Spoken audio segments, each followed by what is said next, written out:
Fatawa'at lahu nafsuhu qatla akhih. Tawwa'a itu daripada kata yakni taat.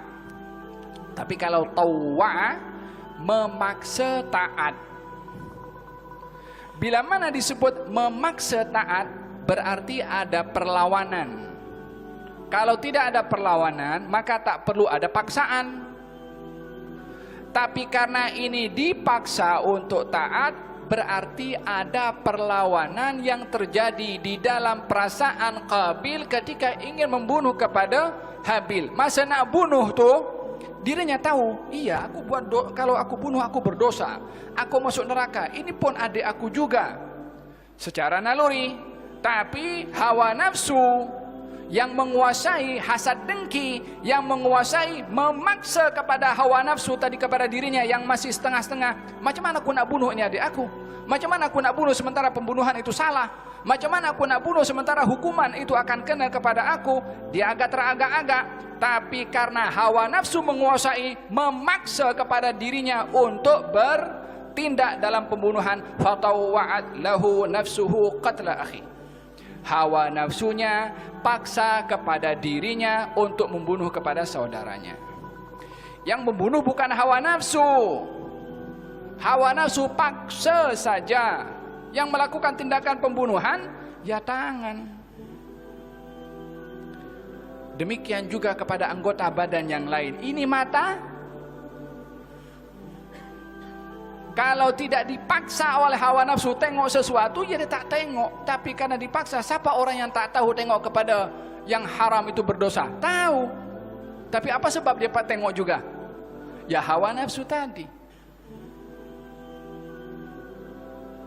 Faham tuh? Siapa yang tidak tahu riba itu haram? Tahu. Tapi kenapa buat juga riba? Hawa nafsu. Idan manusia ini problemnya adalah dirinya sendiri. Amma yang lain orang buat ke wala siapa saja yang bikin pasal dengan dia, problemnya yang luar kecil berbandingkan dengan problem yang dalam tuh. Walihada tipu muslihat hawa nafsu kepada seseorang, bila mana ingin mengajak kepada perbuatan yang haram, maka dipakaikan perbuatan haram tuh macam indah. Jadi macam seronok buat. Iblis ketika suruh kepada Nabi Adam makan buah yang dilarang itu kan. Sudahlah, la taqraba hadhihi syajarata fatakuna minadh dhalimin. Hai Adam, wahai Hawa, kamu jangan dekat dengan pokok ini. Kalau kamu dekat, kamu akan menjadi orang yang zalim. Larangan atau bukan larangan? Larangan. Kalau yang dilarang oleh Allah pasti buruk. Syaitan datang katanya kepada Nabi Adam dan juga Siti Hawa, kamu tahu tidak kenapa kamu dilarang oleh Allah untuk mendekati pokok itu? Mereka berdua mengatakan tak tahu. Yang kamu dilarang itu mendekati kepada pokok itu, kalau kamu dekat dan kamu makan, kamu akan menjadi malakaini au takuna minal khalidin. Kalau kamu dekat makan, maka kamu akan jadi malaikat, kamu berdua. Atau kamu menjadi orang yang kekal di surga. Dilarang oleh Allah. Larangan Allah itu dipakaikan oleh syaitan pakaian indah. Ya dilarang. Sebab kalau kamu makan, kamu akan kekal berada dalam surga. Atau kamu akan menjadi malaikat. Atau menjadi orang yang kekal di surga. Nabi Adam berpikir nak jadi malaikat atau nak kekal di surga sebab nikmat.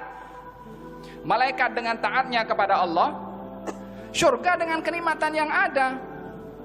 Iblis pun juga dia memberikan satu, orang kampung saya kata iming-iming. Tahu iming-iming itu maksudnya memberikan kepelbagaian kenikmatan yang palsu. Awalnya dia mengatakan kalau kamu makan kamu akan jadi malaikat. Dia pun teringat mana boleh manusia jadi malaikat. Kemudian kalau tidak jadi malaikat, kamu jadi orang yang kekal di surga. yakni dua pilihan yang nampak secara zahir, dua-duanya adalah perkara yang indah. Maka Nabi Adam buat tak buat? Buat. Yang pada akhirnya dikeluarkan oleh Allah Subhanahu wa taala daripada syurga. Apa yang membuat Nabi Adam terlepas daripada qada qadar Allah, sunnatullah, iradahnya Allah, terlepas daripada itu?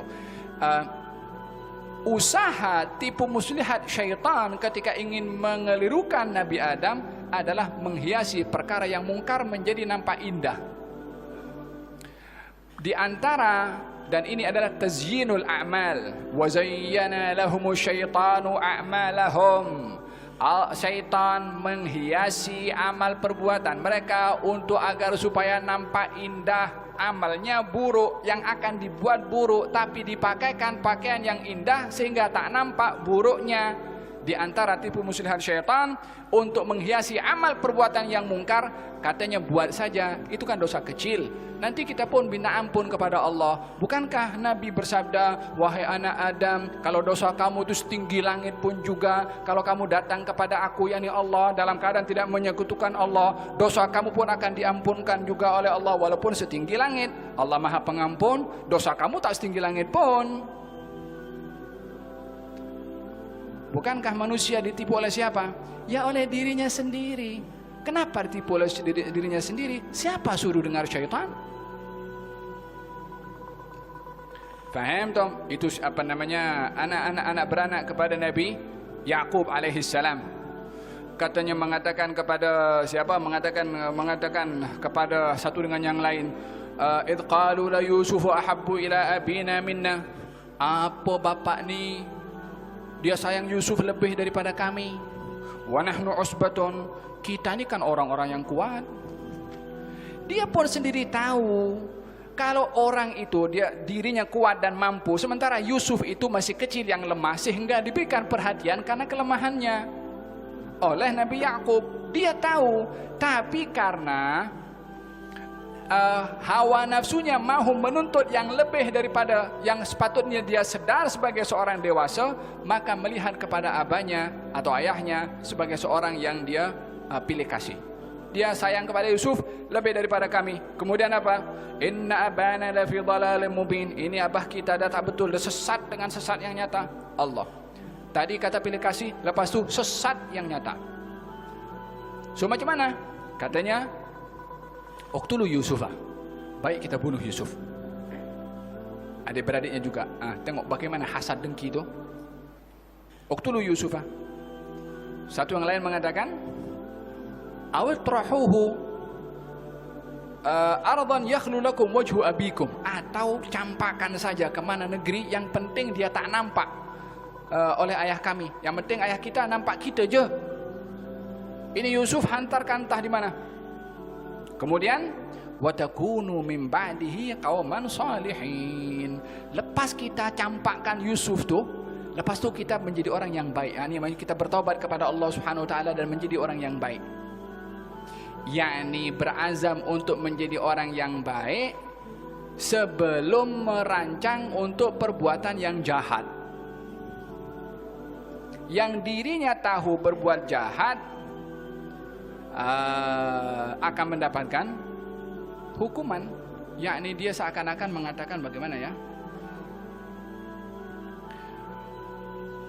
orang yang tahu kalau berbuat sesuatu akan dipenjarakan.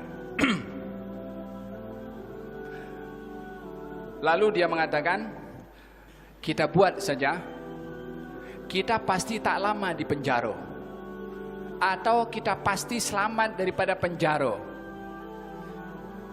Sementara dia itu tak tahu, tak boleh memberikan garanti, jaminan kepada dirinya kalau akan terselamat daripada hukuman. Ini bahagian daripada manipulasi seseorang kepada dirinya sendiri, tazyinul amal, menghiasi amal perbuatan yang salah untuk dibuat agar supaya tidak merasa bersalah.